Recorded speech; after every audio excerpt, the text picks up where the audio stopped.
ಆತ್ಮೀಯ H16 news ಅರ್ಥಾತ್ ಹೇ ಸಿದ್ದರಾಮಗೆ ಸ್ವಾಗತ. ನಾನು ನಿಮ್ಮವ MI ಅಥವಾ ಮಲ್ಲಪ್ಪ ಜೋತಾವರ. ಆದಮೇಲೆ ಬೆಳಗಾವಿ ಜಿಲ್ಲೆಯಲ್ಲಿ ಕಾಂಗ್ರೆಸ್ ವೀಕ್ ಆಗ್ತಾ ಇದೆಯಾ, ಕಾಂಗ್ರೆಸ್ ಒಂದೇ ಮನೆಯ ಸೊತ್ತಾಗ್ತಾ ಇದೆಯಾ ಅನ್ನೋದು ಪ್ರಶ್ನೆಗಳು ರಮೇಶ್ ಕುರ್ಚಿ ಅವರು ಇತ್ತೀಚೆಗೆ ಕೊಟ್ಟಂಥ ಒಂದು ಸಂದರ್ಶನದಿಂದಾಗಿ ವ್ಯಕ್ತ ಆಗ್ತಾ ಇದೆ.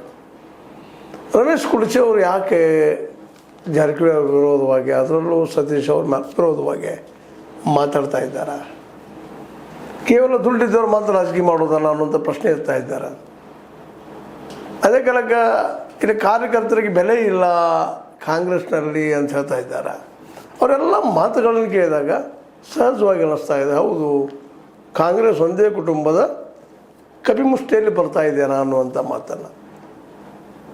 ಯಾಕಂದ್ರೆ ಅವ್ರಿಗೆ ಒಂದಿಷ್ಟು ಪ್ರಶ್ನೆಗಳು ಮಾಡಿದಾಗ, ವಿಶೇಷವಾಗಿ ಈಗಾಗಲೇ ನಮ್ಮ ಜಾಲತಾಣದಲ್ಲಿ ಹರಿದಾಡ್ತಾ ಇದೆ, ಅದರಲ್ಲೂ ಮುಖ್ಯವಾಗಿ ದರೋಡ ಭಾರತದ ಬಸವರಾಜ ಕುರಿಯರವರು ಕೇಳಿದ ಕೆಲವು ಪ್ರಶ್ನೆಗಳು ಭಾಳ ಒಂದು ಬೆಳಗಾವಿ ಜಿಲ್ಲೆಯ ಕಾಂಗ್ರೆಸ್ ರಾಜಕೀಯ ಆಳಕ್ಕೆ ಕೈ ಹಾಕುವಂಥ ಇದ್ದು. ಅವ್ರು ಸಹಜ ಕೇಳಿದರು, ಅವರು ಸಹಜವಾಗಿ ಉತ್ತರ ಕೊಟ್ಟರು. ಅಲ್ಲರಿ, ನಿಮಗಿಲ್ಲೇ ಕಾರ್ಯಕರ್ತರಿಗೆ ಅನ್ಯಾಯ ಆದ್ರೆ ನೀವು ನಿಮ್ಮ ಹೈಕಮಾಂಡ್ಗೆ ಹೇಳಬೇಕಲ್ಲ ಅನ್ನುವಂಥದ್ದು, ಅಥವಾ ನಿಮ್ಮ ಅಧ್ಯಕ್ಷರಿಗೆ ಹೇಳಬೇಕಲ್ಲ ಅನ್ನುವಂಥ ಮಾತು ಬಂದಾಗ, ಯಾರಿಗೆ ಹೇಳಿ ಏನಾಗುತ್ತದೆ, ಏನಾಗುವುದಿಲ್ಲದು ಅನ್ನುವಂಥ ಮಾತು